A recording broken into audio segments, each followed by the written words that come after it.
Ladies and gentlemen, my name is In the Game Kaya, and welcome to ITGK Survives ARK tutorial series. Today, let's talk about how to survive the beach. In terms of weather, the only thing you're going to have to contend with is the occasional warm or cold front, and it rains very frequently, but just some cloth or hide armor should get you by just fine. In terms of collecting resources, there are plenty available for early games, such as these river rocks, which are great for stone, flint, and metal. Richer metal nodes and some crystal nodes can be found on the hilltop to the east. You may have to go through spinos or raptors in order to get here, but it's worth it for these resources, which are actually fairly easy to get. Rounding out the last of some of the early to mid-game resources, there are a couple of oil nodes right off of the beach. Easy to get even without scuba or level up oxygen. You don't need anything but a stone pick to come down here and get this stuff and get yourself some gasoline early or in the mid-game if you're still here. Let's talk about some of the wildlife you'll come across as you live on the beach. Living off of berries is not something you want to do for too long, so early in the game you want to build yourself a campfire and go hunting some of the smaller creatures on the beach, such as dodos. They live across the beach all over the place, are ridiculously easy to kill, and pose no threat whatsoever. Slightly tougher to kill, but still no threat, is the Lystrosaurus. They're also easy to tame early game, so you may want to look into that as well. Then, moderately threatening, but also prevalent, is the Dilophosaurus. Something with teeth you may want to tame, but easy enough to kill if you need the meat or hide. Oh, and watch out, because these guys spit blinding poison. Don't get hit by their spit.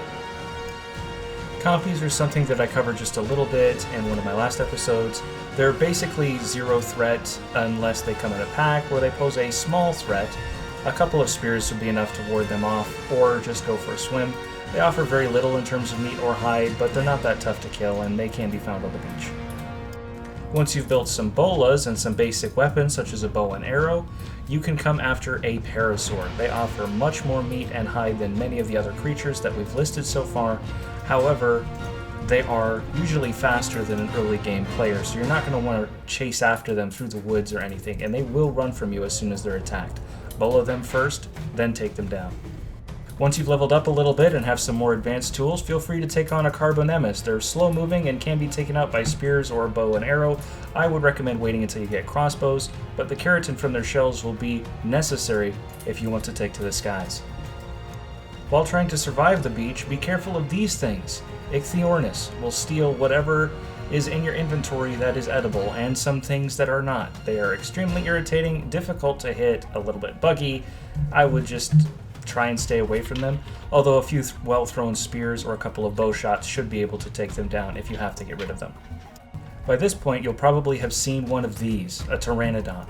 If you see one, I would recommend not killing it unless you're desperate for meat or hide. This is your ticket off of the beach and to some of the more dangerous and more resourceful areas of the island. So keep an eye on it, and even if it's a low level, you'll probably want to tame it once you hit level 38. Getting into some of the larger creatures now, Triceratops are not something you want to engage with until you have a pack of dinosaurs, a trap, or some pretty robust weaponry.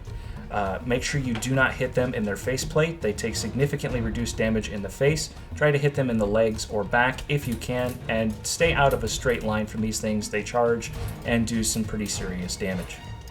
These guys are Brontosaurus. You're not going to want to fight them until you're in the mid-game at least. You're going to want something like a Carno or stronger to kill them, some firearms or something equivalent. Try to avoid them. Don't get them aggroed on your house. Trust me, you don't want them to do any serious damage. They're tanky, and they hit pretty hard considering where they spawn. Now let's take a look at some of the things you will see both underwater and in the rivers. Megalodons are large, hit hard, are fairly dangerous, have a massive aggro range, and usually there's more than one in an area. If you see these things in the water, be really careful and try to limit your swim time. Ichthyosaurus are small, curious little creatures that are fairly common underwater as well, but they are more passive in nature. They'll come over to you and take a look, and if you attack them, they'll swim away, but they pose basically no threat. They're easy to tame, so they'll probably be among the first creatures that you try to tame when you're going for the water. Mantas are more rare than either of these two creatures, and have a significantly smaller aggro range, but are still very dangerous, and are able to hit much shallower water than sharks. They will sting you, it hurts, try and stay away from them. There are 3 types of fish, the first of which is the saber-toothed salmon. They are neutral, they won't attack you unless you attack them, but attack one and a whole group will swarm after you. However, if you kill them and harvest them with a metal sickle, you can get raw prime fish meat fairly easily. That'll be important later. The second kind of fish is the coelacanth. This is a smaller, more docile kind of fish. It won't attack you, it will just swim away. They're about as common as saber-toothed salmon, but they're harmless. The last kind of fish to take note of is the piranha. These things are still somewhat common, more rare than the other 2 types of fish, and are very aggressive, just like sharks are. And they're small. They hunt in packs usually.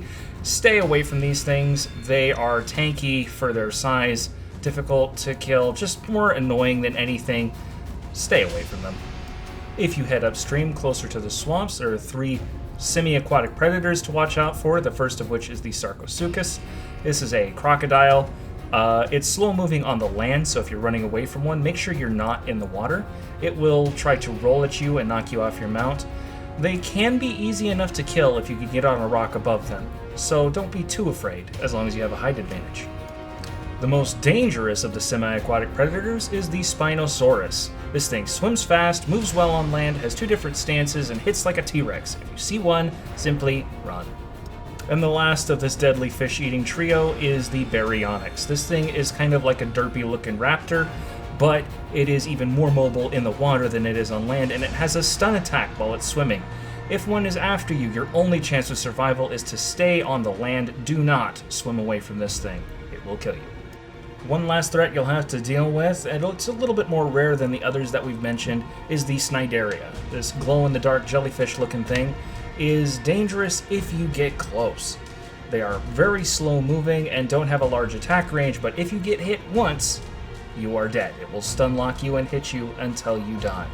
Do not engage. Try and draw it to the surface and kill it with spears from a distance if you can. So there you have it. I know that was a lot to take in a short amount of time, but hopefully this video will help you to survive your first few days on the beach. Once you tame a Pteranodon, you'll be ready to leave this place, but until then, you're probably best sticking close to the water. Yes, it can be dangerous, but you can thrive here, and it is probably the safest place to live in the game. Thank you guys for watching this video. Please let me know what you would like to see in the tutorial series upcoming. The next episode in this series will be about taming, so I hope to see you there. Until then, thank you for watching and have a nice day.